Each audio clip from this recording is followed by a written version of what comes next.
Hey, good morning. Thanks for joining John Farquhar and myself on the Trucking Risk and Insurance podcast, where we tend to have a little bit of fun every now and again. And today, my co host, Mr. Farquhar of Summit Risk Solutions, is going on a bit of a rant. And with that, let's bring Johnny into the show. John, my friend, good morning. Good morning, buddy. How are you doing today? I'm doing well. I'm doing You're really looking well, well. actually. Well, God, thank you. geez, We God. we both got included on an email We from did. Michelle. We'll explain a little bit more about who Michelle is. But what Yeah, I didn't know about that email is that it really all started with you. it did. It did. Yeah. So, in particular situation, I went out and did a risk evaluation with a client here a week or so ago, and they pretty much run local and don't go outside the 160. They have a very small fleet of commercial vehicles. Everything else is more light commercial, large volume of those. So very small. And when we talked about hours of service management and the ELD that was coming up, he had kind of alluded to me and said, "Well, we don't go outside that range." He said, "It's my little pickup trucks that go that way." Well, they're totally exempt. They're not required for an ELD or even hours of service for that matter. So the question had been, answered in that fashion that we're not going outside that range, so therefore we don't need an ELD. Okay, so let's be clear now, just for Yep, anybody who doesn't understand exactly. If yep, you stay within the 160-kilometer radius, yep, you are the driver is not required to have a paper log. And yep. since the hours of service regulations didn't change with the Correct, ELDs, that means correct, a driver that stays within the 160 is not required to have an ELD. However, the correct. company is required to track drivers' hours in each of the components of Yep. on duty not driving, driving time, and sleeper Mhm, berth. I can't mhm, imagine you using mhm. a sleeper berth. So, Yeah, anyways, yeah, um, under Transport Canada regulations, that is one of the exemptions correct. for requiring an ELD. So, what happened here? Well, I had, we had also talked about vehicle inspection and managing the vehicle inspection reports and stuff along that line. And I had suggested, hey, instead of going paper, why don't you go electronic? There's an app out there from a really good strategic partner of ours. And I said, interesting enough, within that app is also an area where you can track your hours of work. And he goes, "But I don't need an ELD." And I said, "No, no, no, no. This is for the guys within the 160 so that you can still track their hours of work, on duty time, driving time, off duty time and whatnot." And I said, "You can match that up with their payroll records and stuff like that." But I said, "It's just an easier way of tracking everything." And he's like, "Oh, this sounds like a great idea. I need to check this out." So I introduced those two folks together. And sorry, what was the name of the company? Our strategic friends? Our strategic partner is ReadyCheck. Yes. So they have a great app for recording your vehicle inspection. Helps you walk through the steps of the schedule one. You can take pictures of your defects, and all this loads up into the system and goes right through to the dashboard where the company gets it lickety split. So, and then your hours of service get tracked while the vehicle is moving. So it's really handy and simple. Sorry, I was just going to say about taking the pictures and uploading it and all that kind of Yeah. stuff. It gets documented. Yes, exactly. Hallelujah. Yes. Simple, simple, simple. So Uh, so anyway, so I had introduced this customer to the folks at ReadyCheck, and they reached out and said, "Hey, yeah, let's have a conversation." And then apparently during that conversation, it was revealed a little bit further that, well, maybe they do slip outside that 160 every once in a while, that 160-kilometer radius. okay, well, we know that if I only go out once in a while, there's an exemption for that, right? Is there? And what's the exemption for? Well, if I'm south of the Canadian border, there would be an exemption. Correct. These guys are Canadian only. They don't cross any provincial boundaries or anything along that line. So, yeah. Yeah. Well, I So just there's a few exemptions, but these guys don't qualify for any of them. well, I just wanted to be clear for our listeners when I Yep. say that if you only do it technically, what is it, 8 times or less in a month? If you're in the US, you Yep. could be exempt from the ELD regulation. Right. However, Right. Transport Canada, in their wisdom, yeah, there is Mm, no exemption for that. no exemption for that. Nope. No. You slip out one time, you better have an ELD. So, Now, yeah. So go ahead. I was just going to say there is kind of not a very cost effective way around it, No, but no. there is kind of a way around it. And that is for that odd time that you do need to go beyond the 160, you rent Mm, a truck because that is right. a legal exemption in the Right. Transport Canada world. Uh, Yeah. so, However, in certain situations, and I think this customer may apply, um, their trucks are equipped with certain specialty yeah. equipment for doing a job. So, and it's not like they're pulling a trailer. It just, it's a large vehicle that exceeds the 4,500 kgs, and it's equipped with all these special tools and equipment they need. So it's not like they could rent a truck to do this job. Well, I've had phone calls from companies such as spray foam companies, duct Hmm. cleaning companies, Hmm. uh, Hmm. sewage companies. Like all these Yep. companies have Yep. equipment mounted right to their truck, Yep. and they say, "Oh, we hardly ever go beyond the 160, but 3 or 4 times a year, Ah, I got a customer." hardly. 3 or 4 Yep. times a year. Well, now, Yep. and as you said, they can't rent Yep. a truck. Nope. And so, what do they do for that 3 or 4 times a year? Exactly. Exactly. Yep. And Well, that's based on the law. That's now where you have to have an authorized, approved ELD device in the vehicle. So you're going to have to rethink your travel plans. I'll rethink it, rethink your business plan. Yep. Yep. If those customers are worth the extra money, then they're Yep. worth the extra Yep. money. There's, you Yeah. know, Now, now, one thing I really want to emphasize for everybody so they understand when we talk 100-kilometer radius, we are talking sorry, from your location hold it. Oh, 160 kilometers as okay, the crow flies.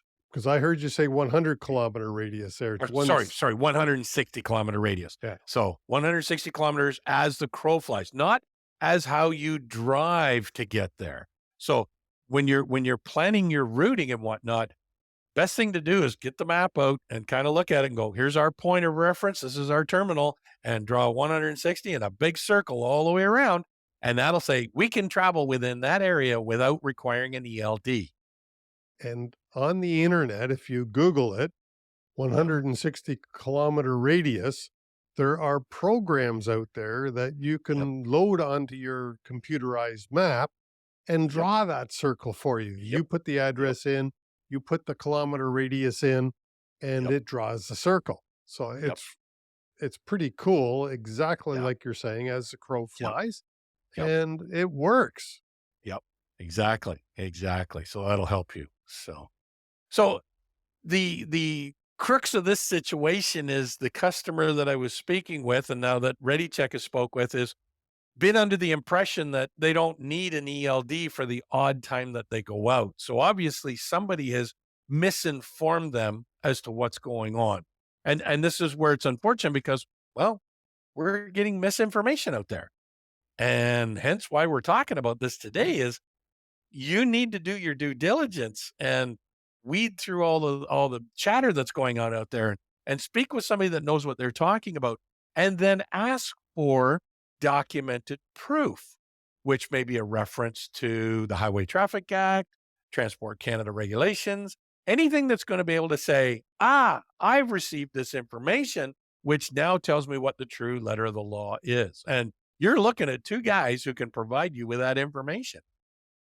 Yeah. Call John Farquhar, Summit Risk Solutions, or Chris at Safety Dot. But hey, Exactly.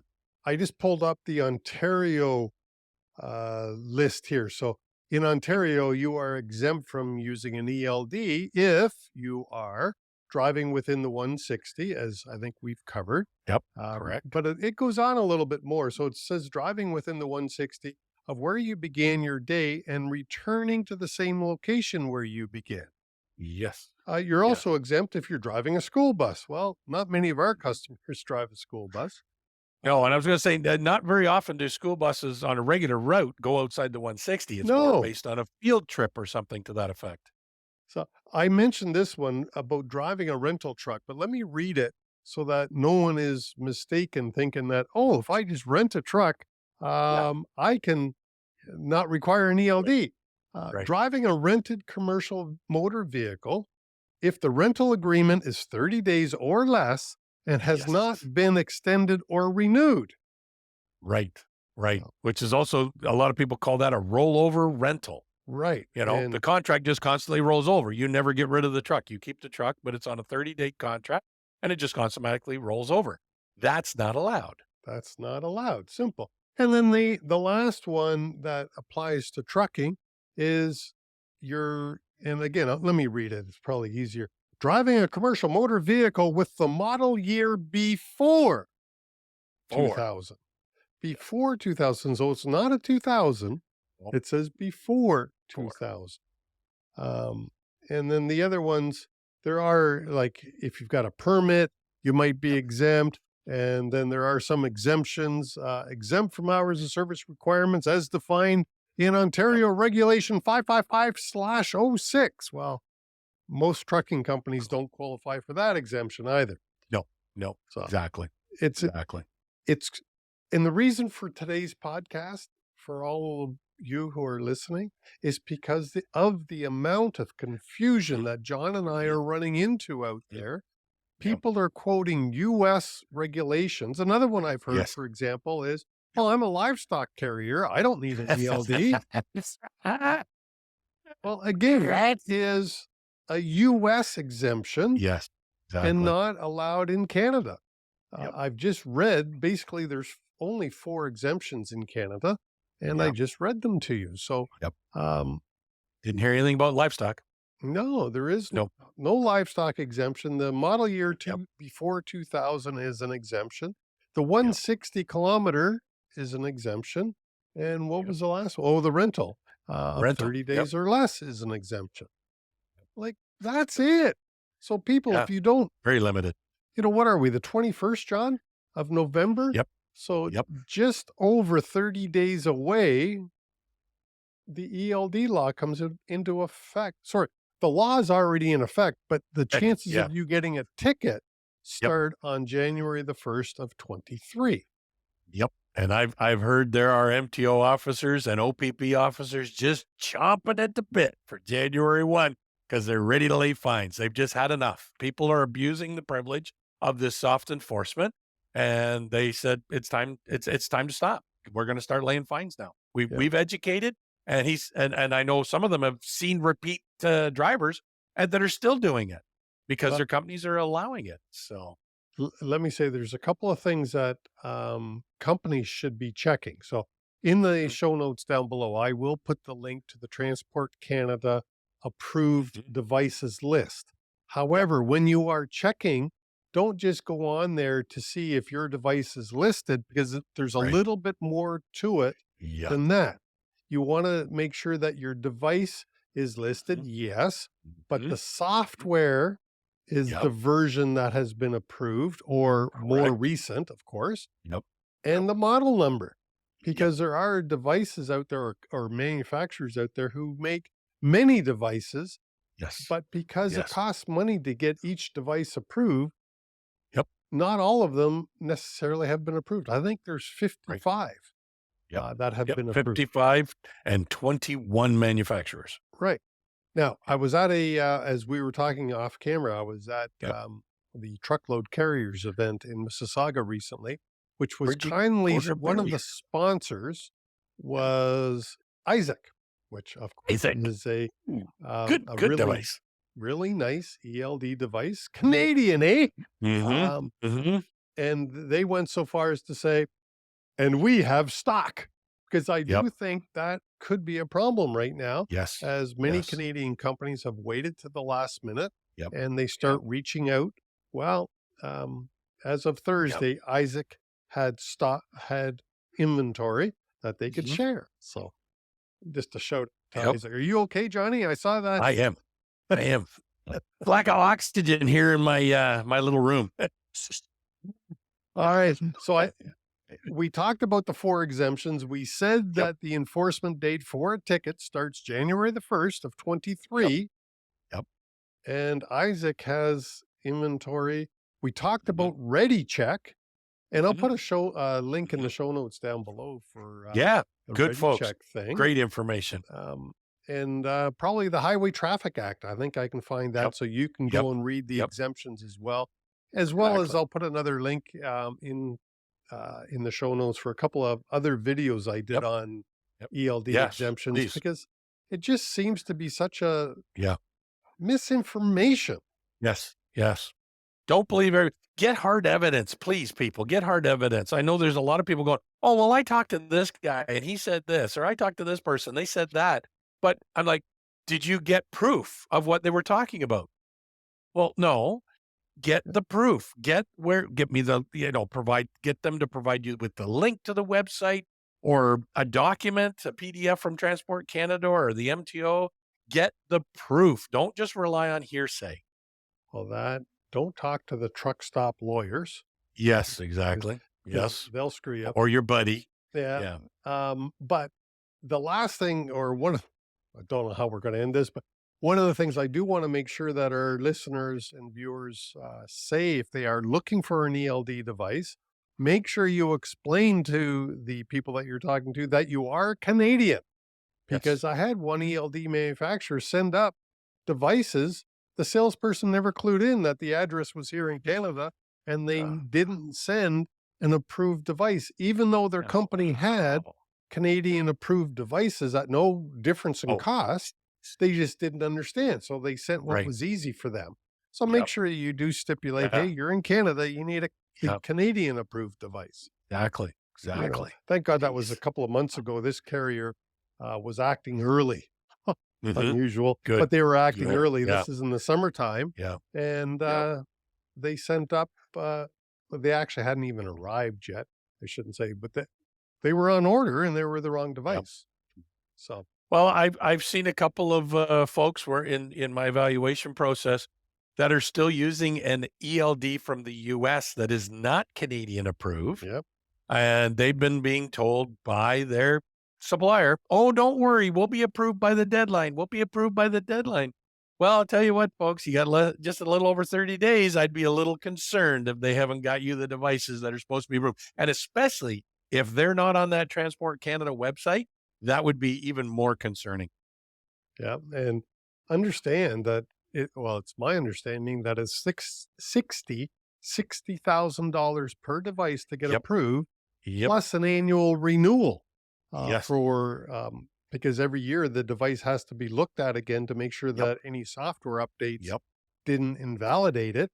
So there's an Exactly. annual renewal process as well. And by the way, Yep. when I was at that TCA event this week, that is one of the things that was brought up. The US government is considering changing the way they approve their ELD devices in the States and No. copy Canada. So they're looking at it. Copy. Yay! Yeah, it didn't Overdue by sound all very means. positive Yeah. that it was, it wasn't one of those things that this is likely going to happen. Yeah. Yeah. No, Well, I didn't get the that feeling from the presenter. yeah. But Yeah. it was Well, something that they had looked at because they do know a great deal of their devices don't do what they're supposed yeah. to do. Yes. Yes. Well, it's pretty obvious when you have Canada that puts in a third-party certification process, and then you have a US manufacturer that wants to submit it to Canada but can't meet the requirements of Canadian. It really makes you Well, think that the US device is not legal. well, yeah, but there are some hoops to jump, to defend those people. If they don't have a lot of business in Canada, there were some Oh, hoops to true. jump through. True. Like you've got to have, what is it, north of the, 69th parallel? You got to have the northern thing Oh, north going. of 60. 60. Yeah, Yep. north of 60. Yep. Yep. you Yep. got to have that built into the log. There Yep. were some other Yep. things that um, are Canadian only type deals. Yep. Uh, Mhm. and if they don't have a big footprint up here, why would they want to spend that kind of money? Mhm. Oh, totally understandable. Totally Yeah, understandable. But, but if they're there's promoting to you that their device yeah, is and it's not, you basically go, "Guys, you're not even on the list. Like, why would you even do this?" And if you are using that device now because you run into the US and they can't be approved for Canada, that's problematic. yes. So, you got Last, and you're running out of time. I think the last thing I would mention to anybody who gets a new ELD device is make sure the drivers have blank logs, minimum of Yes. 15 blank logs, know Yep. where the instruction sheet is for that Yes. ELD, and Yes. knows how to transmit Transfer. the hours of service to a roadside officer. Because there are two different methods, one in Canada, which is basically email, as I Yep. understand it, Yep. and then Yep. in the States, they have a transferring service. So, Yep. but either way, the driver needs to know both of those things. Yes. So you Yes. got some And training unfortunately, to like do. yeah. And unfortunately, we're seeing a lot of new violations on the US side of drivers. Those 3 Mm, items alone that they're not being properly trained on, they don't have the information, or the company's going, "It's in your binder with all your operating authorities and your ownership," and the drivers are going, "Oh, I didn't look there." Well, come on, drivers, pay attention. This is part of your pre-trip inspection is to make sure you have all the documents that you are required to have to operate that vehicle going down the road. Let's Yeah, go. it happens. Yep, It it happens. does, and it Did, shouldn't be happening because these are silly little violations that should not be happening when we have electronic logging devices that do all the work for you. yes. And, part of that is to blame rests on the company because every Mhm, once in a while, mhm. the company should send out a reminder saying, hey, drivers, by the way, Yep, electronically, this is how you find the instruction sheet. right, Um, right. Yep, because they're all digital anyways. I think exactly, we did we exactly. beat the heck out of that? I won't even swear this time. Did we beat Yeah. the out of that one? Yep, yeah, that one's bleeding all over the floor. Right. And with that, I think we should say thank you to everybody for tuning in. Yes, And appreciate Johnny, it. let's throw a Merry Christmas into the mix. Why not? It's getting to that time anyway, and for our US, listeners, happy Thanksgiving here. That's gonna be coming or going whatever time you're gonna be looking at this video, but hey, Merry Christmas to everybody, and, hopefully we'll get a couple more videos out before the new year. Amen. With that, thank you all for watching. This has been the Trucking, Risk, and Insurance Podcast with your host, Mr. John Farquhar of Summit Risk Solutions, and myself, Chris Harris of Safety Dog. Have a great, long weekend if you're in the States, because Yep, this will be yep, coming out on the Friday of the yep. Thanksgiving Day weekend. And if we don't talk to you before that, John and I wish you a Merry Christmas. Take care.